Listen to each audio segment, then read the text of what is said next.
محمد بن مسنہ، عبد الرحمن، سفیان، ابو اسحاق، ابو الاحوص نے عبداللہ بن مسعود رضی اللہ عنہ سے روایت کی، کہا آدمی کے جھوٹ میں یہی کافی ہے کہ وہ ہر سنی ہوئی بات بیان کر دے۔ صحیح مسلم حدیث نمبر 11۔ محمد بن مسنہ نے کہا میں نے عبد الرحمن بن مہدی سے سنا، کہہ رہے تھے آدمی اس وقت تک امام نہیں بن سکتا کہ لوگ اس کی اقتداء کریں، یہاں تک کہ وہ سنی سنائی باتوں کو بیان کرنے سے باز آ جائے۔ صحیح مسلم حدیث نمبر 12۔ سفیان بن حسین سے روایت ہے کہ ایاس بن معاویہ نے مجھ سے مطالبہ کیا اور کہا میں تمہیں دیکھتا ہوں تم قرآن کے علم سے شدید رغبت رکھتے ہو، تم میرے سامنے ایک سورہ پڑھو اور اس کی تفسیر کرو تاکہ جو تمہیں علم ہے میں بھی اسے دیکھوں۔ کہا میں نے ایسا کیا تو انہوں نے مجھ سے فرمایا جو بات میں تم سے کہنے لگا ہوں اسے میری طرف سے ہمیشہ یاد رکھنا، ناپسندیدہ یعنی منکر روایات کو بیان کرنے سے بچنا، کیونکہ ایسا نہ ہونے کے برابر ہے کہ کسی نے یہ کام کیا ہو یعنی منکر روایات بیان کی اور وہ اپنی ذات میں ذلیل نہ ہوا ہو اور اس کی بیان کردہ حدیث کو جھوٹا نہ سمجھا گیا ہو۔ صحیح مسلم حدیث نمبر 13۔ ابو طاہر حرملہ بن یحییٰ، ابن وہب، یونس، ابن شہاب، عبید اللہ بن عبداللہ بن عتبہ، حضرت عبداللہ بن مسعود رضی اللہ عنہ نے فرمایا تم کسی قوم کے سامنے ایسی حدیث بیان نہیں کرتے جس کے صحیح مفہوم تک ان کی عقلیں نہیں پہنچ سکتی، مگر وہ ان میں سے بعض کے لیے فتنے کا موجی بن جاتی ہیں۔ صحیح مسلم حدیث نمبر 14۔ محمد بن عبداللہ بن نمیر، زہیر بن حرب، عبداللہ بن یزید، سعد بن ابی ایوب، ابو حانی نے ابو عثمان مسلم بن یسار سے، انہوں نے ابو ہریرہ رضی اللہ عنہ سے، انہوں نے رسول اللہ صلی اللہ علیہ وآلہ وسلم سے روایت کی کہ آپ نے فرمایا میری امت کے آخری زمانے میں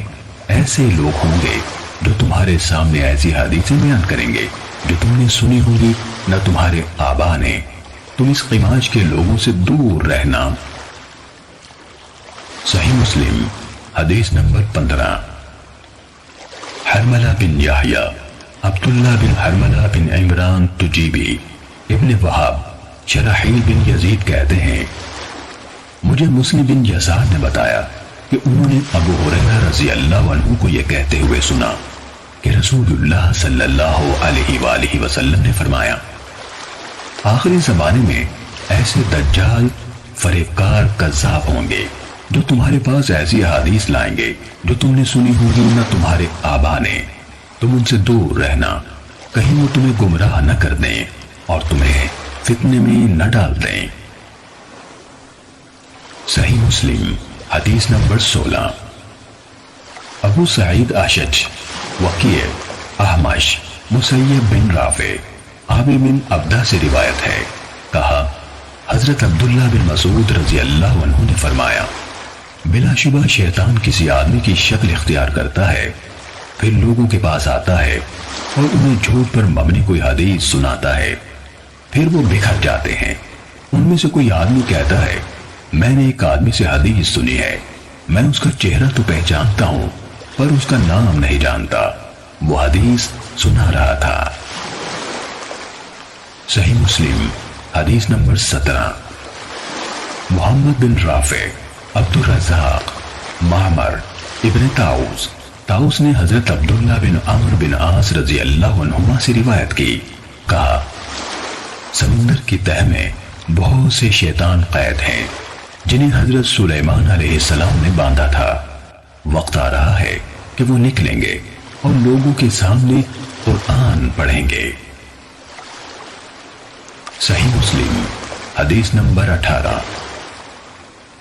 محمد بن عباد، سعید بن عمر، اشعثی، ابن عیینہ، سعید، سفیان، ہشام بن حجیر نے طاؤس سے روایت کی، کہا یہ یعنی ان کی مراد بشیر بن کعب سے تھی، حضرت ابن عباس رضی اللہ عنہما کے پاس آیا اور انہیں حدیثیں سنانے لگا۔ ابن عباس رضی اللہ عنہما نے اس سے کہا فلاں فلاں حدیث دہراؤ۔ اس نے دہرا دی، پھر ان کے سامنے حدیث بیان کی۔ انہوں نے اس سے کہا فلاں حدیث دوبارہ سناؤ۔ اس نے ان کے سامنے دہرائی، پھر آپ سے عرض کی میں نہیں جانتا کہ آپ نے میری بیان کی ہوئی ساری حدیث پہچان لی ہیں اور اس حدیث کو منکر جانا ہے یا سب کو منکر جانا ہے اور اسے پہچان لیا ہے۔ حضرت ابن عباس رضی اللہ عنہما نے اس سے کہا جب آپ صلی اللہ علیہ وسلم پر جھوٹ نہیں بولا جاتا تھا تو ہم رسول اللہ صلی اللہ علیہ وآلہ وسلم سے حدیث بیان کرتے تھے، پھر جب لوگ ہر مشکل اور آسان سواری پر سوار ہونے لگے یعنی بلا تمیز صحیح و ضعیف روایات بیان کرنے لگے تو ہم نے براہ راست آپ صلی اللہ علیہ وآلہ وسلم سے حدیث بیان کرنا ترک کر دیا۔ صحیح مسلم حدیث نمبر 19۔ محمد بن رافع، عبد الرزاق ابن طاؤس کے بیٹے نے اپنے والد طاؤس سے، انہوں نے حضرت ابن عباس رضی اللہ عنہما سے روایت کی، انہوں نے کہا ہم رسول اللہ صلی اللہ علیہ وآلہ وسلم کی احادیث حفظ کرتے تھے اور رسول اللہ صلی اللہ علیہ وآلہ وسلم سے مروی حدیث کی حفاظت کی جاتی تھی، مگر جب سے تم لوگوں نے بغیر تمیز کے ہر مشکل اور آسان پر سواری شروع کر دی تو یہ معاملہ دور ہو گیا، یعنی یہ بعید ہو گیا کہ ہماری طرح کے محتاط لوگ اس طرح بیان کردہ احادیث کو قبول کریں پھر یاد رکھیں۔ صحیح مسلم حدیث نمبر 20۔